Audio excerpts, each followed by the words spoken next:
It's bourbon time again, folks. Let's see if the Maker's 46 is on the mark.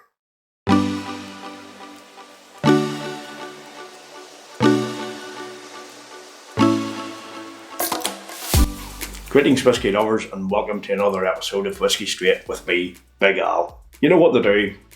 Subscribe, like, and all the rest of it. But before I go on, I want to do a shout out to a good friend, a special mate.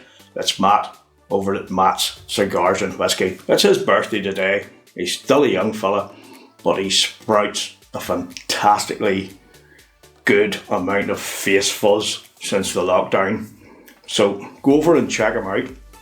Great fella, first class reviews, and if you're into cigars, you'll like his content too. So go over and check him out. I'm going to just pour a wee quick dram here to raise a glass to his good health and to his, continued growth on YouTube and to many more birthdays to come. Cheers, Matt. Love you, mate. This is for you. Good stuff. Anyway, it's another bourbon today, and it's Maker's 46 from Maker's Mark, a step up from their entry level Maker's Mark. And this, like the last bourbon I did, which was the Jim Beam Devil's Cut, even though this one is a big step up from that, it's another testament to a bourbon that initially I wasn't very fond of, but now it has grown on me. So what you need to do when it comes to these things is always go back to whiskies you haven't really got on with at first and try them again. So what can I tell you about the Maker's Mark whiskey? Well, it's 47% ABV, which is really just there at the sweet spot. But why is it called Maker's 46? Now I'm going to pick up my little tablet here and read a thing off it. Now note that this is just a Kindle Fire and not like one of these high-flying iPads that some of the other whiskey tubers have, you know, because they're more well off than I am. But anyway, here we go. So what they say here is, this first bourbon on our wood finishing series, Maker's Mark 46, was created by Bill Samuels Jr. to amplify the flavours he loves in Maker's Mark. The innovative wood stave finishing process starts with fully matured Maker's Mark at cask strength. Well, let me tell you, their cask strength version is bloody fantastic. But anyway, I digress. We then insert 10 seared virgin French oak staves into the barrel and finish it for 9 weeks in our limestone cellar. The result is Maker's Mark 46, bolder and more complex, but without the bitterness typical of longer aged whiskies. So, if you want to find out a wee bit more about it, I'll put the links in the description down below, and you can get on into it right there and see what it's all about. So, what I found with Maker's Mark in particular, well, particularly the entry-level range, it's a wee bit like Marmite. Some people love it, some people hate it. There's not too many in the middle. But anyway, Maker's Mark it's all handmade and it's known as a wheated bourbon. So the mash bill on this baby it's 70% corn, 16% wheat, and 14% malted barley. So with all that information on board, let's get right into it, see what it's like, and we'll start off with the nosing. Sláinte, folks, if you've got a pour of this, please join in and see if you get the same notes as me and let me know what your thoughts are. Vanilla straight off, and that, I mean, a big right thumping whack of vanilla. Caramel comes in with it as well, but it really is very rich and abundant in vanilla straight off. And while the vanilla is very much to the fore, it's very much in abundance. That caramel comes in behind it, and they're both very, very rich in nature. Like, I mean, very rich. I'm also getting a wee bit of freshly cut wood. And along with that, there is a light milk chocolatey aroma coming in there too. Now right on the back of that freshly cut wood, there's a lovely hint of oak, and it's a rich oak.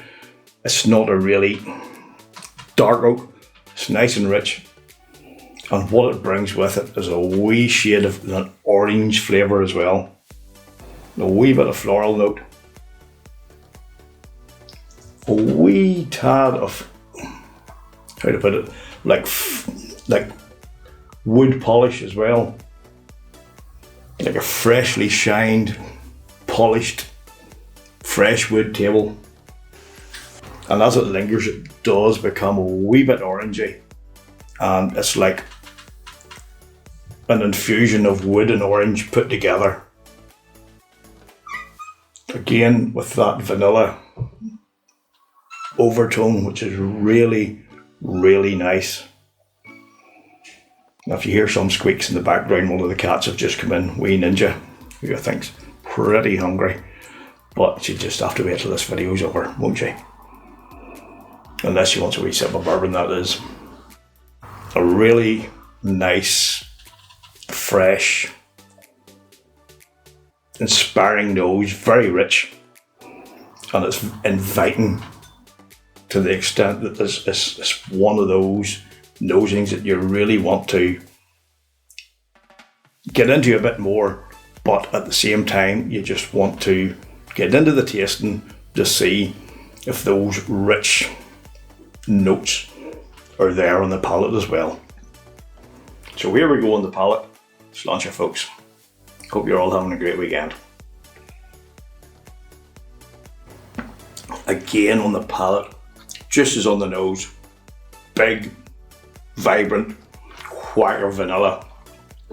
But instead of caramel joining that, in the palate here, it's oak.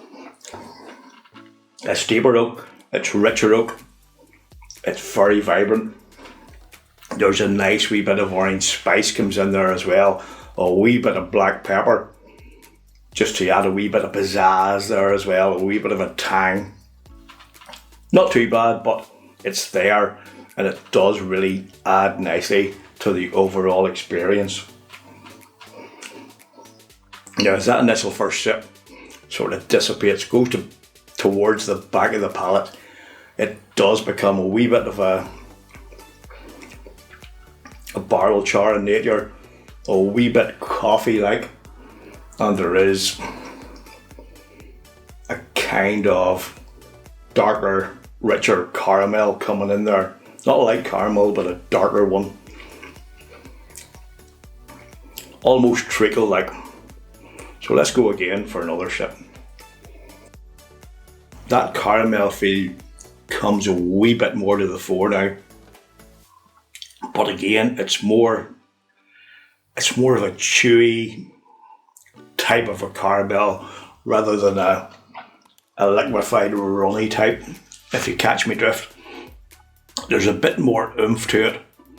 It has a bit more of probably an infusion with the darker side, a bit of coffee, a bit of chocolate in there. The black pepper is maybe amplified a wee bit in this second sip, and do you know what? It really is endearing itself to me in a way it has never done before, and that's probably partly to do with having a more developed palate, a greater appreciation of whiskey in general, and being able to pick out more things than I initially did when I had this a few years ago.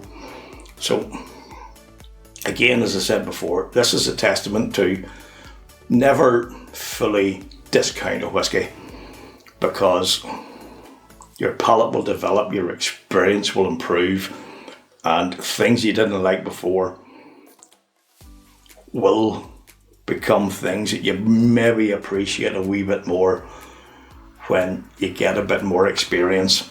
And again, like the Devil's Cut, this is testament to that. It really is. It's still going on in the mouth. It's a really nice, pretty long, lingering finish. The mouthfeel is really creamy, a bit buttery. There's still got that wee tang of the black pepper with the orange hint. Really, really nice whiskey. Ah, fuck! Bloody cat stuck its claws in me back, but sure.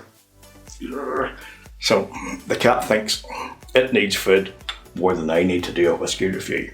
Well, think again. This is what you get when you have pets. I have a dog and 3 cats, and they can be quite demanding, but yeah, sure, we love them all anyway, don't we? So let's get on with it and go for a final sip, sum up, give the score and final thoughts. Overall, this is a pretty damn good bourbon. I've always, since the first time I got it a few years ago, hesitated to buy it again. Bear in mind, where I live in the sticks in Northern Ireland, it's not that bloody easy to get unless you get it online. But one of my local Asda stores has it, and right enough, it's a wee bit fucking expensive. It's like in the mid 40 quid range, and to me, unless there's a bourbon I really, really like, I'm not going to buy it at that price. But last week I picked this up, it was an offer at 28 quid on the clearance sale because obviously people weren't buying it, so I was like, oh, hell yeah, I'm going to have that. And I really was pleasantly surprised about how much I like it now. So that finish is smooth, it's creamy, it's buttery. There's a nice wee tang in there. You've got your chocolate, you've got your orange, your vanilla and your oak, and it does linger nicely. Now, in terms of a score, it's really nice. Take the price totally out of account. I would say I'll give this an 86.5, which is a pretty good score. It's a good, solid bourbon. In the mid 40s in the UK, would I buy it again? No, not a chance in hell. Too expensive. But if you get it on offer, pick it up all day long. If you live in the US or places like that where it's a wee bit more affordable, oh hell yeah, definitely add it to your collection. It's a nice, solid, easy drinking, full of flavour bourbon. It'll not rock your boat. It'll not disappoint you either, but it is a good solid bourbon. So there you go, folks. That's another review sorted out. It's another bourbon done. I really do need to do more bourbons because bourbon really was my first whiskey love. But, you know, hit the like button, hit the subscribe button, hit the bell notification so you don't miss out on anything, and let me know your thoughts down below if you've had this Maker's 46 and what you think about it. And enjoy the rest of the weekend, folks.